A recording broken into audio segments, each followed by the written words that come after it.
everyone! Welcome back muli dito sa ating YouTube channel. Naway nasa mabuti po kayong kalagayan kasama ang inyong mga mahal sa buhay.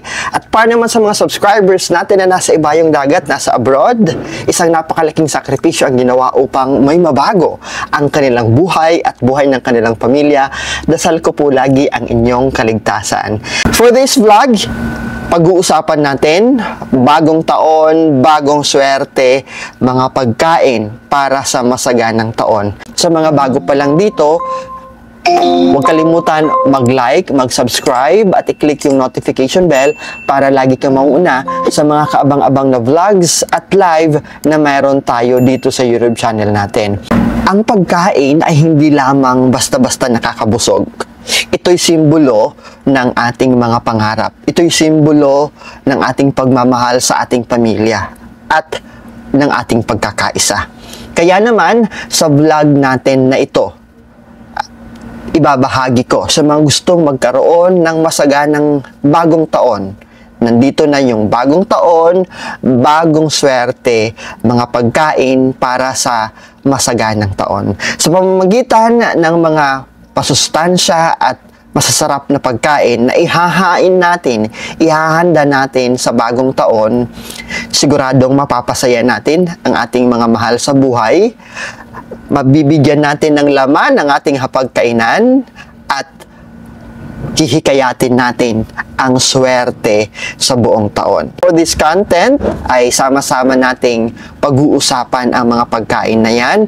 I-explain ko yung mga simbolismo nito, okay?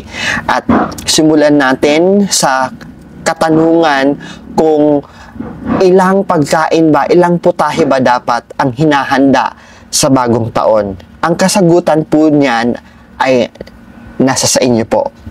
Because in the reality in Feng Shui and in practicality in Feng Shui, I always go with the practical side of Feng Shui, mga mami and daddy, mga kuya, mga ate, mga bunso. We will always look into the practical side of Feng Shui. And ang masasagot ko po sa inyo, maghanda kayo at least 5 iba't ibang putahe, dish or food sa inyong hapagkainan. Kasama na dyan sa 5 na counting na yan, kasama na of course si rice and si fruits. So you can go above the 5 dishes. So pwede pa kayong magdagdag, basta the base, okay? At least meron kayong 5 putahe na ihahanda, ihahain at pagsasaluhan ng buong pamilya sa Noche Buena. Isa sa dapat ikonsidera natin ay ang mga noodles or pasta. Ito'y sumisimbolo ng longevity. Sir Franz, ano ba ang longevity? In Feng Shui, Chang, we have the word Chang. We use the word Chang. Ibig sabihin long, okay? Mahaba, longevity.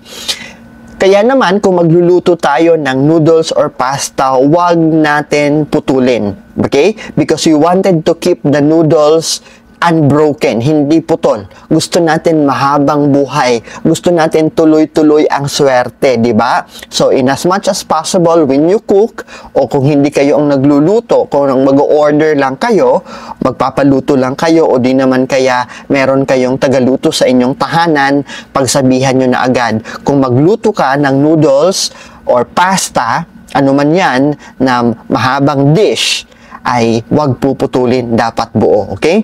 So, keeping the noodles whole, not broken, sumisimbolo ng hindi putol o mahabang buhay.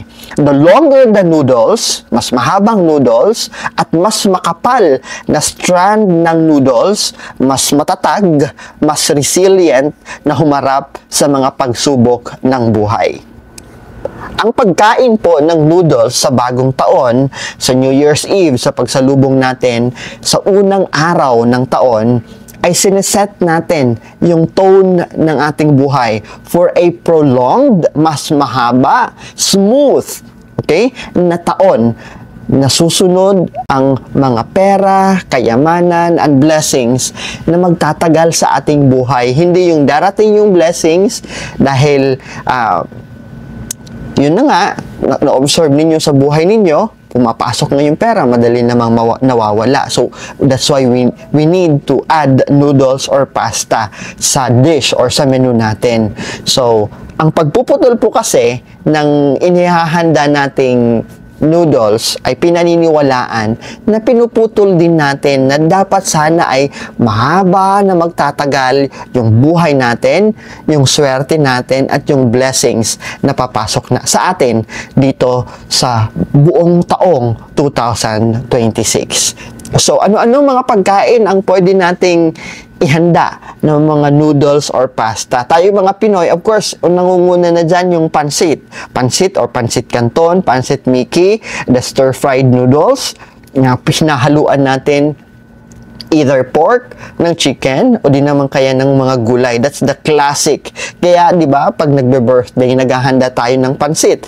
Because we wanted that the person who's celebrating the birthday ay magkaroon ng mahabang blessings, tumatagal na blessings, at mahabang buhay. That's why we have this pansit. Siyempre, andyan yung very witty na question. Di ba? Yung funny question na, Sir Franz, bakit hindi nire-reseta yung ng doktor ang pansit kung pampahaba naman pala yan ng buhay? No, of course, hindi yan nire-reseta because science and metaphysics are two different things. Okay? Magkaiba sila. Kaya huwag nating i-connect sa medicine, sa field of medicine, yung noodles. Metaphysics has something to do with symbolism, while science and medicine coincides or correlate with each other. Kaya wag tayong maging pilosopo. Sir Franz, bakit hindi nire-reseta ng mga doktor ang pansit kung pampahaba ng buhay? Ano pa ba? Ano pa ba ang ibang mga pagkain na inahahanda o pwede nating ihanda na sumisimbolo ng longevity? Pansit bihon, gamit natin ang sutanghon, di ba? Pwede tayong gumawa ng sweet and sour version nito. Pansit palabok, di ba? Makapal ang noodles na gamit nito. And spaghetti na Filipino style, yung sweet na gamit natin is yung banana ketchup with the hot dog or yung meatballs. Yun ang ginagawa natin. Well, the new generation, hilig ngayon, carbonara. So, you can have a pasta with a creamy carbonara. Pwede nyong dagdagan ng ham. Pili lang kayo, ham, bacon, or cheese. Ayan. And mga kapampangan natin, no? Mga kabalen, Mami Batchoy, yung mga taga Luzon, ito yung kanilang favorite. Yes, pwede nyong ihanda on the New Year, lalong-lalo na ay malamig ang panahon, di ba? Bagay na bagay yung Mami at Batchoy. Comfort food ng karamihang mga Filipino. So, pwede yan, ha? Pwede nating idagdag yan. Lomi, Hakka noodles, pwede yan natin idagdag. Impluensya yan ng feng shui sa atin. Kaya nakikita ninyo, house blessing, may pansit. Birthday, may pansit. May nag-graduate, may pansit. May nagtagumpay, kung ano mang pinagtagumpayan, promotion, di ba? May pansit tayong hinahanda. Because we wanted na magtutuloy-tuloy ang blessing, ang swerte sa taong pinaghahandaan natin, sa taong sineselebrate natin. Sunod sa listahan na dapat meron tayo na pwede nyong pagpilian na isasama ninyo sa listahan ninyo ay ang mga bilog na pagkain. Ang mga bilog na pagkain ay sumisimbolo naman ng pagkakaisa at ng pagiging kompleto. Yuan. Round or circle, yuan. Ibig sabihin, bagong simula. First. Una. At yung unitedness, yung nagkakaisa. The circle, the round, soft, represents yung pagiging buo. Walang sulok, no corners that breaks. Kaya sumisimbolo ng harmony, dalisay, walang gulo, family togetherness, and hindi putol na daloy ng good fortune. Hindi putol na pagdaloy ng mga blessing. Kasi walang sharp edge, walang corner. Bilog, okay? Fullness, ika nga. The round shape, sumisimbolo ng abundance, pagiging kompleto, or fulfillment na mapagtatagumpayan natin ang buong taon. Whether may mga pagsubok, minor or major pagsubok man yan, kaya nating mapagtagumpayan, kaya natin malagpasan, okay? Ang pagsiserve, paghahain o paghahanda ng mga bilog na pagkain ay dinadala natin sa ating buhay at sa ating pamilya ang pagkakaroon ng smooth, banayad, walang gulo, kumpleto, okay? At walang no tangles, no discord, walang mapuputol na relasyon, walang awayan at hindi pagkakaintindihan. Kaya we add round food sa ating mga pagkain. So ano ba yung mga pagkaing sikat sa ating mga Pilipino? Magko-comment naman kayo dyan ay. Of course, I will be reading your comment kung magko-comment kayo sa mga naiisip nyong pagkain. Para naman alive yung interactive. At alam ko, nararamdaman ko na may kausap ako ha. Hindi lang ako lang yung nagsasalita. But anyway, ang mga pagkain ng mga Pilipino na pwede nating ihanda na pabilog, okay? Round shape. Bibingka or rice cake. Bilao na mga pagkain. Pwede rin naman yung nasa bamboo na pabilog na pagkain, yung bibingka natin, di ba? Kutsinta, round, at the same time, malagkit siya, di ba? Small na round pa, and malagkit pa ito. Sapin-sapin in a round shape na lalagyan, di ba? Puto is also in a shape smooth round. Mochi or the glutinous rice balls na ginagawa, palitaw, even palitaw is pwede rin, cassava cake, meron ding mga nilusak in Bisaya, nilupak in Waray, round thick siya, pabilog siya, di ba? Yung pagkahulma nito, okay?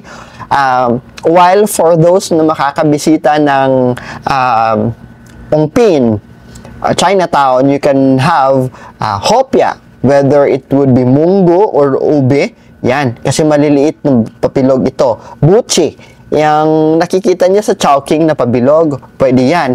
And even a cake na round, pwede yan.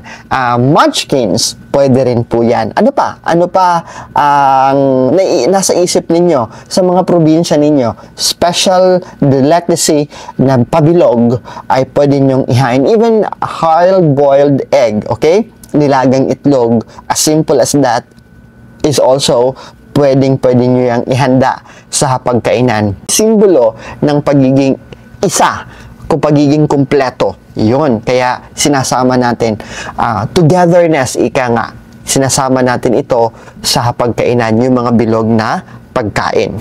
Isa sa dapat hindi mawawala sa sa hapagkainan ay yung mga matatamis at malalagkit na pagkain. Ang mga matatamis at malalagkit na pagkain ay sumisimbolo ng pagiging malapit natin, close family knit or close-knit family. Yung united tayo bilang isang pamilya.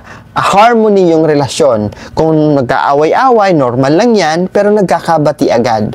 Because sa pagiging close natin bilang isang buong pamilya. In fact, I would also suggest sa mga babalik sa opisina after the New Year, di ba?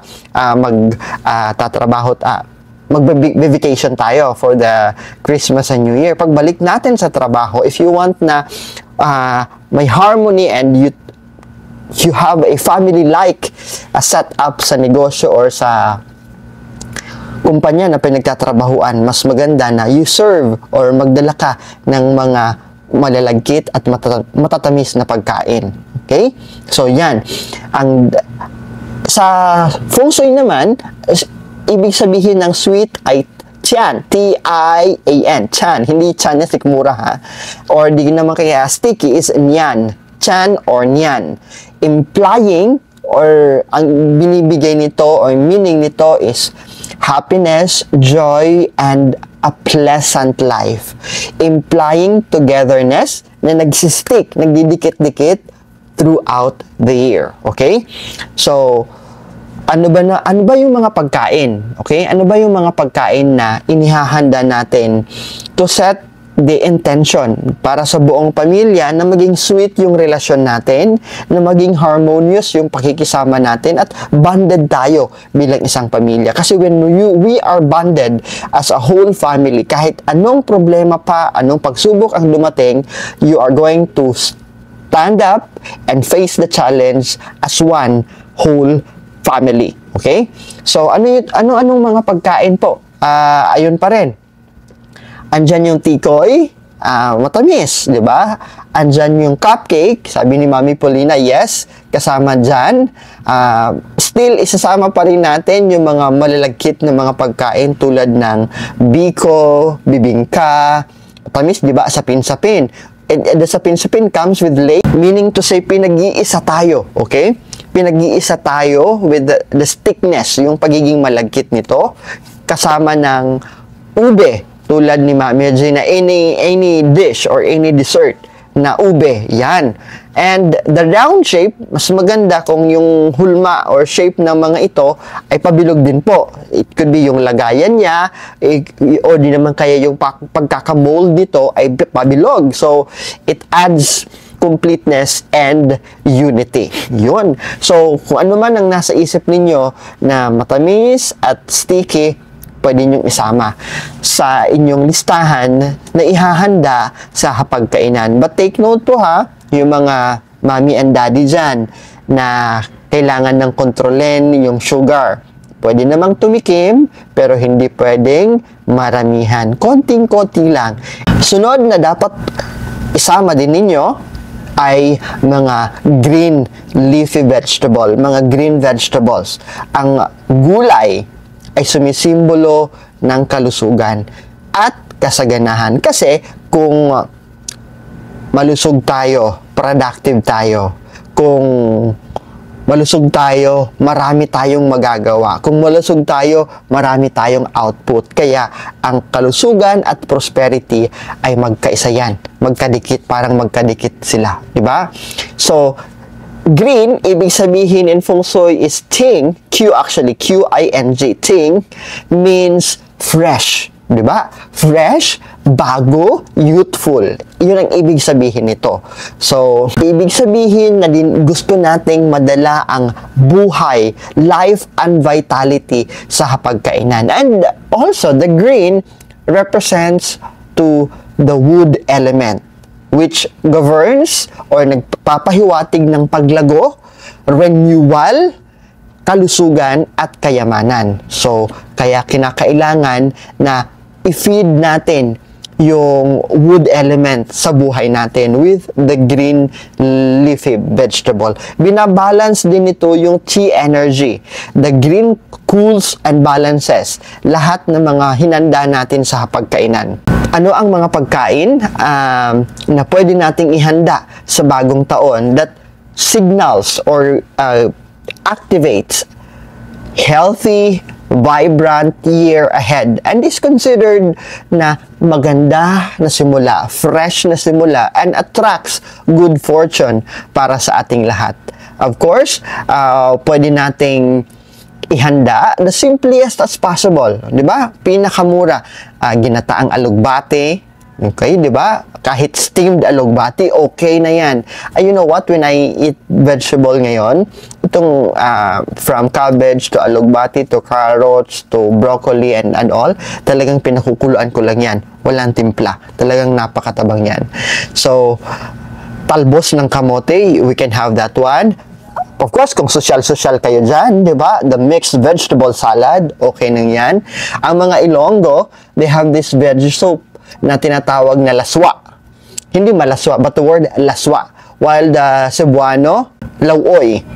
And our Ilocanos, they have this pinakbet.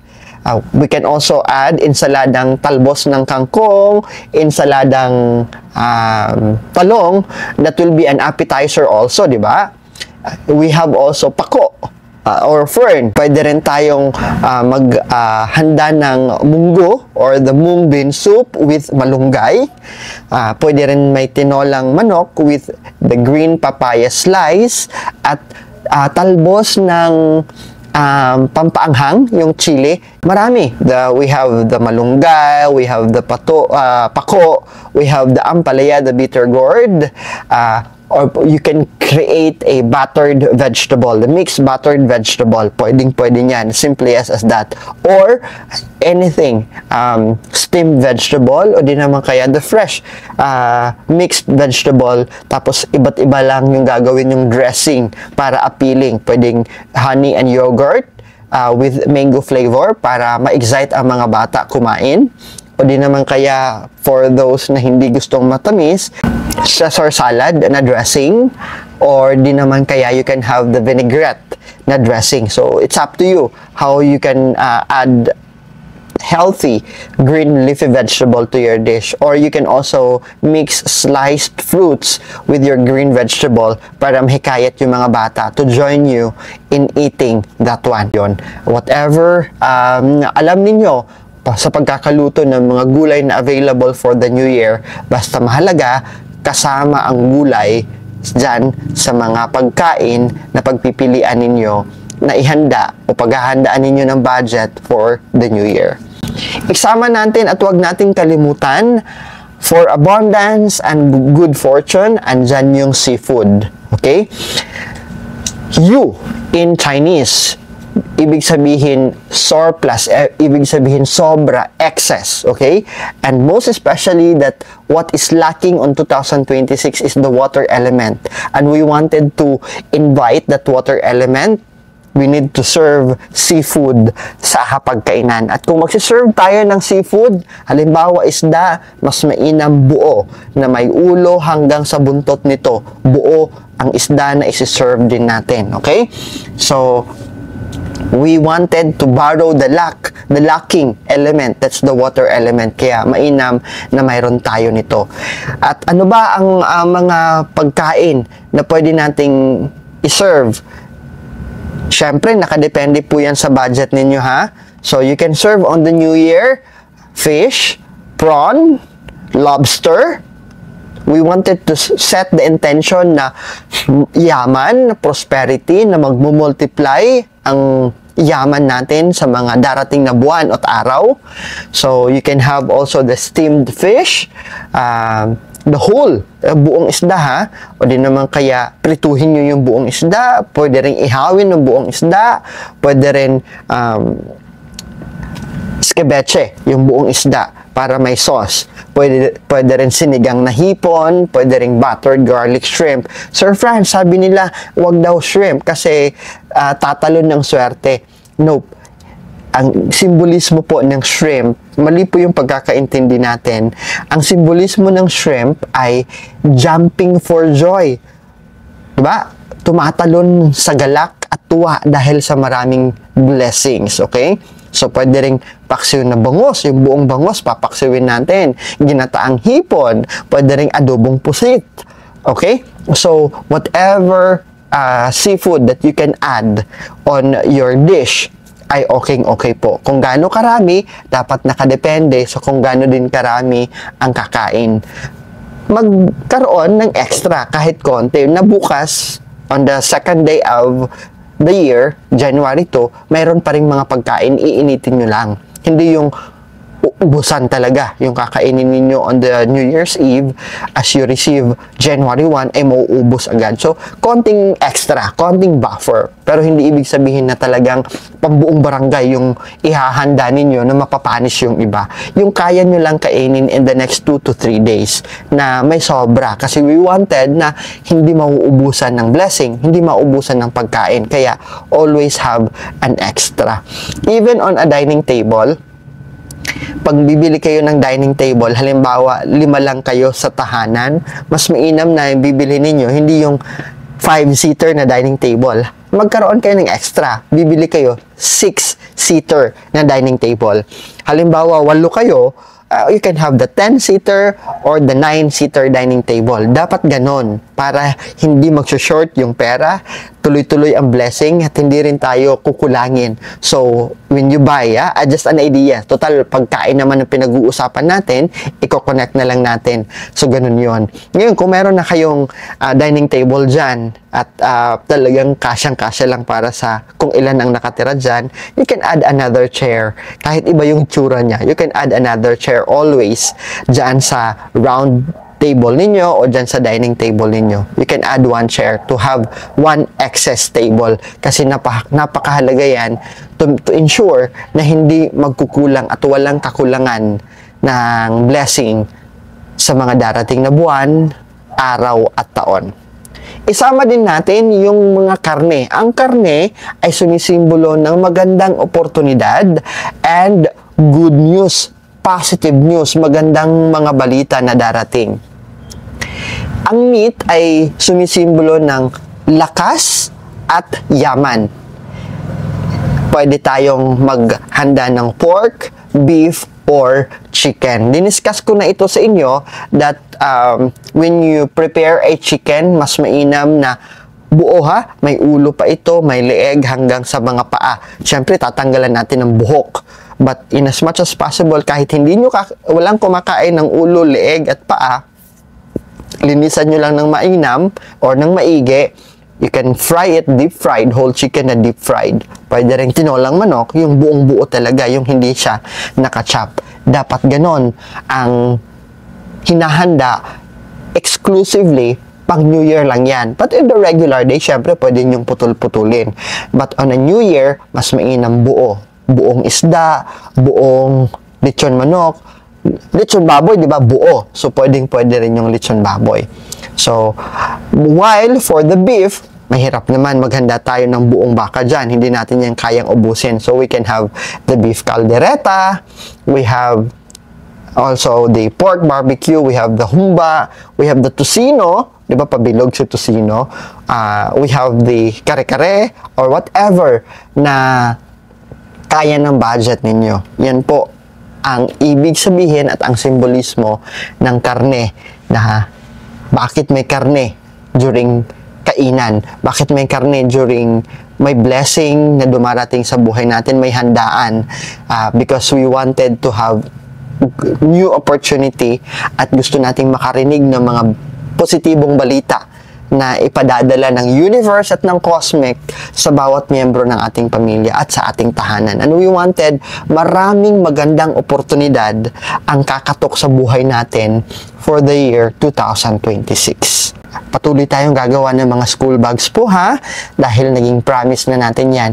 Tuloy-tuloy ang pasok, alam nyo, sa mga nag-donate. Siguro naramdaman ninyo. And even me, kasi kung ang nalilikom is 50,000, I also tinatapotan ko yan ng another 50,000. Kahit pahirapan, kahit mahirap ang pasok ng pera, alam ko na makaka-relate po ang karamihan dito. Kahit mahirap at maraming pagsubok ang dumaan, pero hindi tayo nagkakaubusan ng pera. Alam ko, ramdam yan ng mga nag-donate ng school bags. Ganyan ang epekto niyan. Sa mga gusto pong mag-donate at maging kabahagi ng Bag ng Pag-asa, andyan po sa screen natin yung RCBC Peso account, yung BPI Peso account, at ang GCash account po natin. So, you can have a picture o pwede